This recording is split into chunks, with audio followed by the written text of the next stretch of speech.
नमो तस् भगवतो अरहतो सम्मा सम्बुद्धस्स। मैं professor Ramesh Prasad, dean, faculty of Shravan Vidya, Sampurnanand Sanskrit university Varanasi तथा general secretary Pali society of India, आप सभी धम्म प्रेमियों का बुद्ध सीरीज के इस 14th एपिसोड में 14वें एपिसोड में हृदय से वंदन तथा अभिनंदन करता हूं। लास्ट एपिसोड में आपने आर्य अष्टांगिक मार्ग के छठे अंग सम्मा वायामों को सुना था। इस एपिसोड में आर्य अष्टांगिक मार्ग के 7वें अंग सम्मा सति पर चिंतन करेंगे। सम्मा सति पाली का शब्द है जिसे अंग्रेजी में राइट माइंडफुलनेस तथा हिंदी में सम्यक स्मृति कहते हैं। सम्यक का अर्थ है यथार्थ रूप से, उचित रूप से, अच्छी तरह से, और स्मृति का अर्थ होता है जागरूकता, माइंडफुलनेस। इस तरह यथार्थ रूप से चित्त की जागरूकता को सम्यक स्मृति कहते हैं। यह जागरूकता कुशल धर्मों, अच्छे धर्मों से युक्त होनी चाहिए। अकुशल धर्म, पाप धर्म, बुरे धर्म से युक्त जागरूकता को सम्यक स्मृति नहीं कह सकते हैं। जैसे कोई जेब कतरा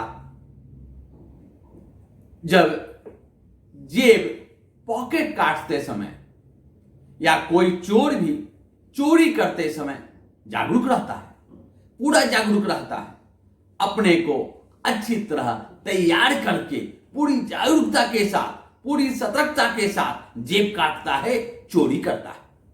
लेकिन वैसी जागरूकता को सम्यक स्मृति नहीं कह सकते, क्योंकि वह जागरूकता, वह माइंडफुलनेस कुशल धर्मों से युक्त नहीं है। वह तो अकुशल है, बुरे हैं और पाप धर्मों से प्रेरित है। इस तरह हम कह सकते हैं कि यथार्थ रूप से केवल कुशल धर्मों के प्रति, अच्छी प्रवृत्तियों के प्रति जागरूक रहना ही सम्यक स्मृति है।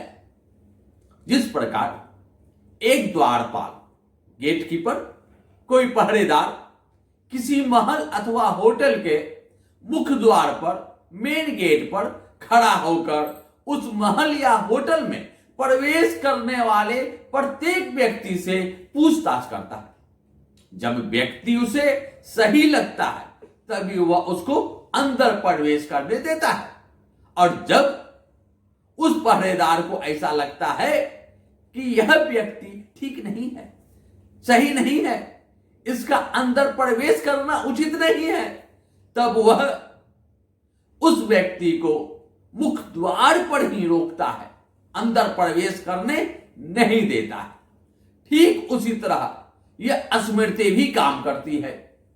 वह भी चित्त द्वार पर स्थित होकर, खड़ा होकर, जागरूक होकर अकुशल धर्मों को, पाप धर्मों को चित्त के अंदर प्रवेश नहीं करने देता है, उसे बाहर ही रोके रखता है। इस तरह स्मृति चित्त की रक्षा करती है, हमें बुरे कर्मों से, पाप धर्मों से बचाती है। अभिधम्मत संग्रह की नवनीत टीका में कहा गया है, सतीति चित्तस्य असम्मोहो यो द्वारिको व्यय सबदा चित्तं रखति। द्वारिको व्यय अर्थात स्मृति पहरेदार की तरह सर्वदा, हमेशा चित्त को पाप धर्मों से रक्षा करती है। अब देखते हैं कि स्मृति का क्या लक्षण है, क्या पहचान है। इस प्रश्न को मिलिंद पहियों में बहुत ही सुंदर ढंग से समझाया गया है। यहां राजा मिलिंद के उक्त प्रश्न का उत्तर देते हुए भदंतनाथ सेन कहते हैं, अपिलापन लखना महाराज सती उपगणहं लखना चाहती। अर्थात निरंतर याद रखना और स्वीकार करना स्मृति के लक्षण।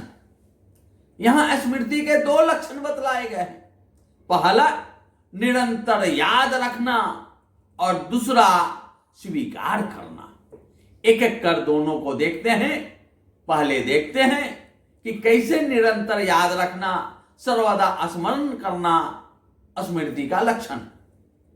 स्मृति बराबर हमेशा याद दिलाती रहती है कि यह कुशल है, यह अकुशल है, यह दोषयुक्त है, यह दोष रहित है, यह बुरा है, यह अच्छा है। यह भी सर्वदा याद दिलाती रहती है कि ये चार स्मृति प्रस्थान है, ये चार प्रधान है, ये चार रिद्धियां हैं, ये पांच इंद्रियां हैं, ये पांच बल है और ये सात बोध्यंग है। यह आर्य अष्टांगिक मार्ग है, यह समत है, यह विपश्यना है, यह विद्या है और यह विमुक्ति है। ये सभी टेक्निकल टर्म्स है जिनकी चर्चा आगे के विभिन्न एपिसोड्स में उचित स्थान पर अवश्य करेंगे।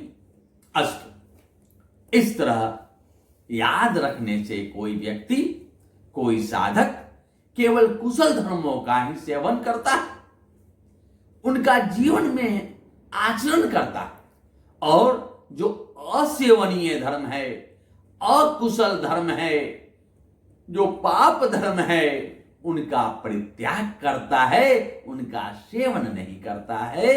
यह स्मृति के ही कारण होता है।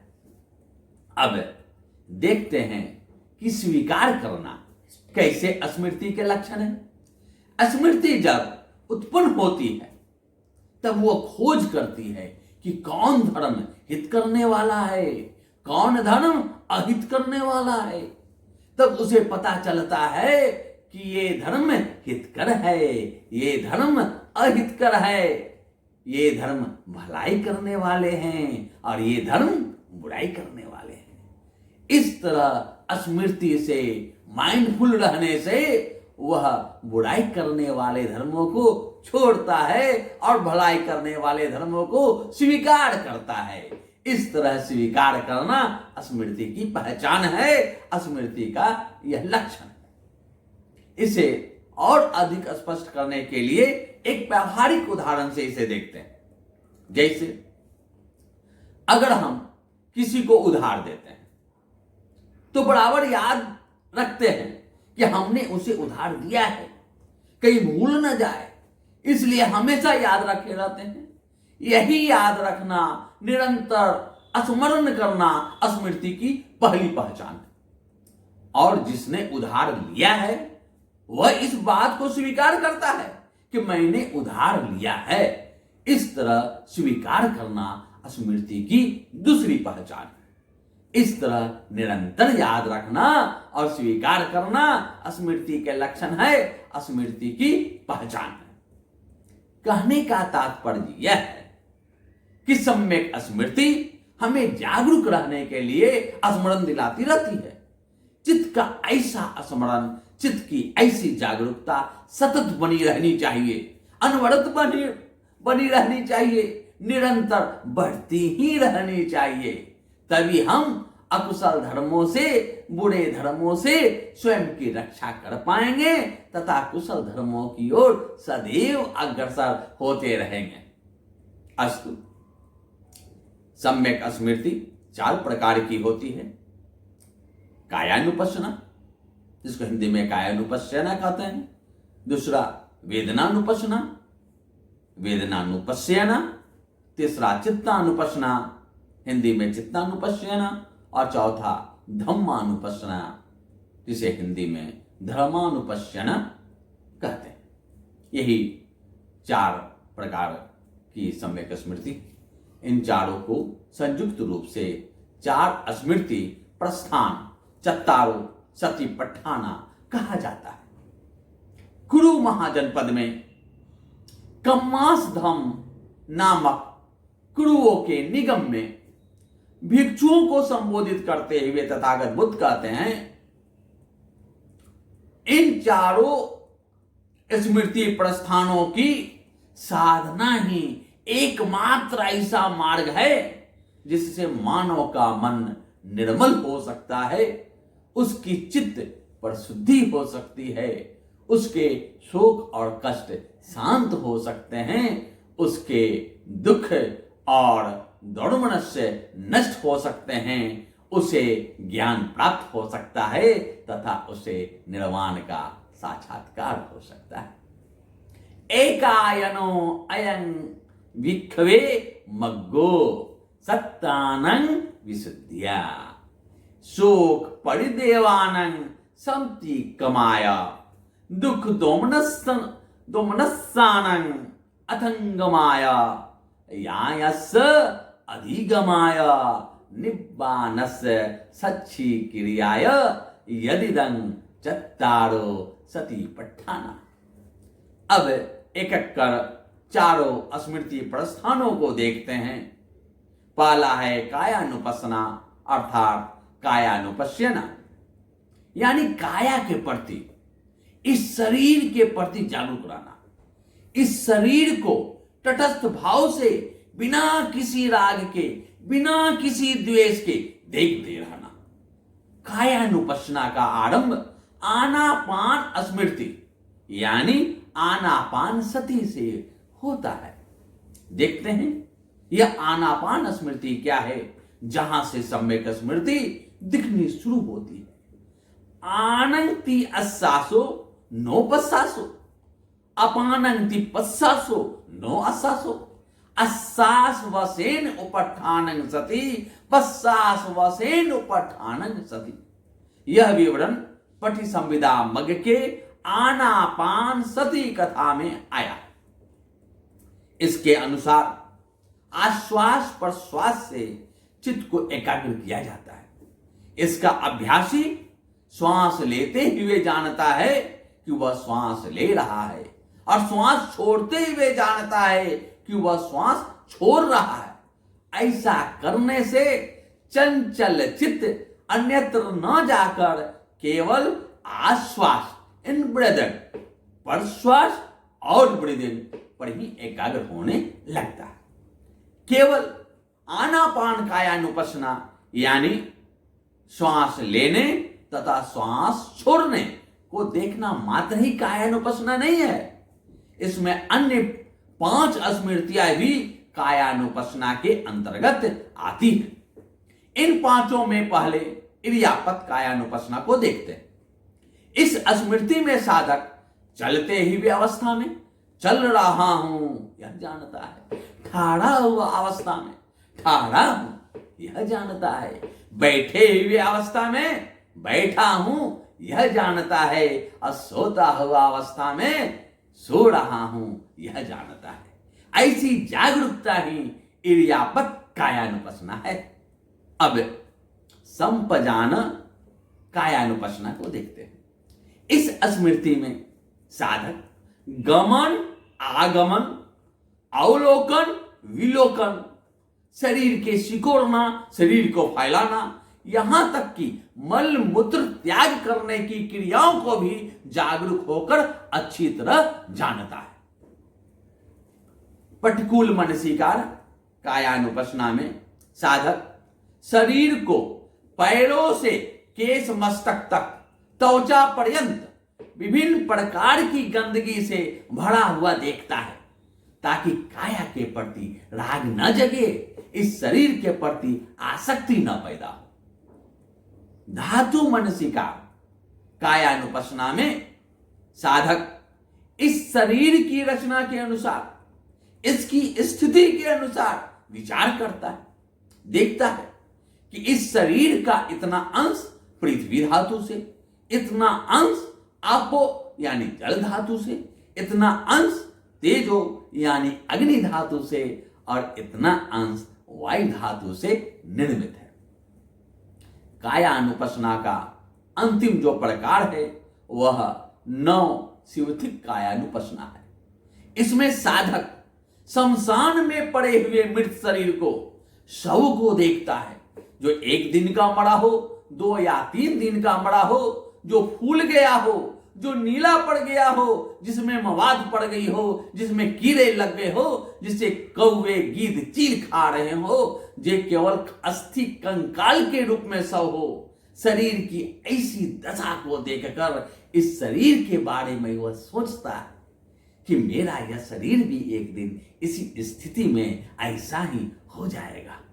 कहने का अर्थ है कि हर क्षण प्रति क्षण इस शरीर के प्रति वह जागरूक रहता है। साधक सतत जागरूक रहकर स्मृतिमान बनकर वह निर्लिप्त भाव से, तटस्थ भाव से इस नश्वर काया को, इस अनित शरीर को देखता है तथा उससे अनासक्त होता है। इस शरीर के प्रति राग को छोड़ता है।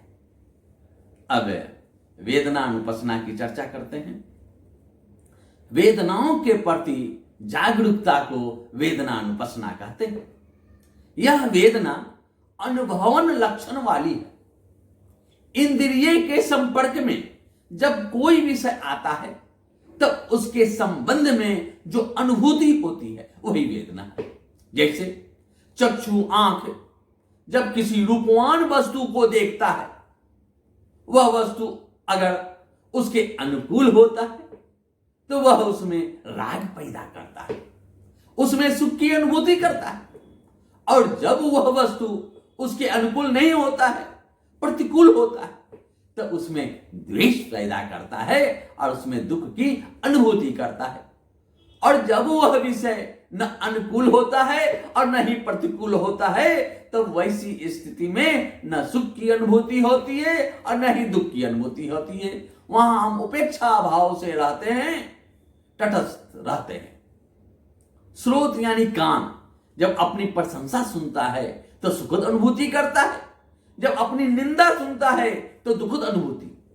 और जब दो व्यक्ति आपस में बात करते रहते हैं, उन बातों से जब हमारा कोई संबंध नहीं रहता है लेकिन हमारा कान उन बातों को सुनता है, वैसी स्थिति में हम तटस्थ रहते हैं, हम कोई प्रतिक्रिया नहीं करते हैं, हम उपेक्षा भाव से रहते हैं।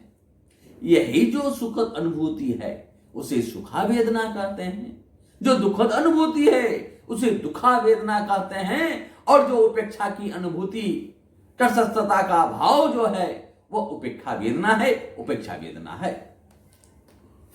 यही तीन प्रकार की वेदनाएं होती है जिनके प्रति जागरूक रहना वेदनानुपसना है। वेदनानुपस्सी इसका अभ्यास करते हुए जिस क्षण जिस वेदना का अनुभव करता है वह उसे उस रूप में जानता है।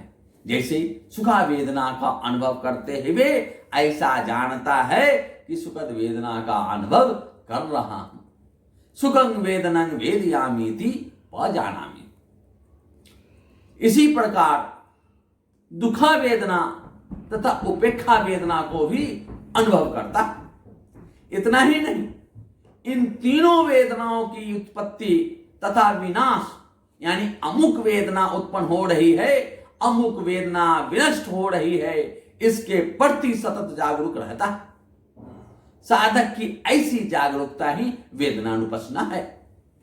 अब चित्तानुपसना सम्यक स्मृति के तीसरे प्रकार को देखते हैं। चित्त के प्रति जागरूकता ही चित्तानुपसना है।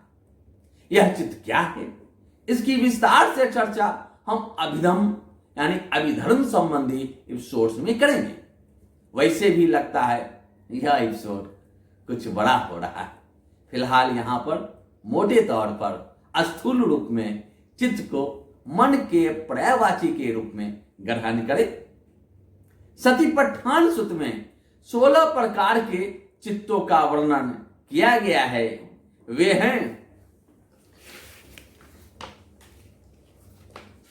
सराग चित्त, वीतराग चित्त, सदोष चित्त, वीत दोष चित्त, समोह चित्त, वीत मोह चित्त, संखित चित्त, विखित चित्त, महगत चित्त, अमहगत चित्त, सउत्तर चित्त, अनुत्तर चित्त, समाहित चित्त, असमाहित चित्त, विमुक्त चित्त, अविमुक्त चित्त। ये 16 प्रकार के चित्त बताए गए हैं। जिस क्षण जिस प्रकार के चित्त का उदय होता है, विनाश होता है, उस क्षण उसे उसी रूप में जानना ही चित्तानुपसना है। अब अंतिम प्रकार धम्मानुपसना को देखते हैं। धम्मानुपसना अर्थात धर्मानुपश्यना का अर्थ धर्मों के प्रति जागरूकता है। धर्म शब्द से यहां 5 निवरण, 5 उपादान स्कंद, 6 आंतरिक बाह्य आयतन, 7 बोध्यन एवं 4 आर्य सत्य अभिव्यक्त है। महासतिपट्ठान सूत में इन धर्मों का उल्लेख किया गया है।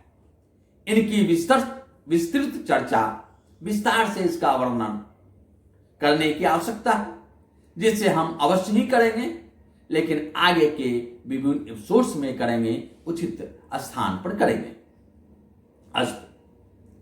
इन उक्त धर्मों को उनके यथार्थ रूप में जानना ही धर्मानुपसना है, धर्मानुपश्यना है। यही कायानुपसना, वेदनानुपसना, चित्तानुपसना तथा धम्मानुपसना सम्यक स्मृति है। इस तरह हम संपूर्ण रूप से काया के प्रति, वेदनाओं के प्रति, चित्त के प्रति तथा धर्मों के प्रति सतत जागरूक होकर अपने को परिशुद्ध कर सकते हैं, अपने दुखों का अंत कर सकते हैं और परम शांत पद, परम सुख निर्वाण को प्राप्त कर सकते हैं। भवतु सर्व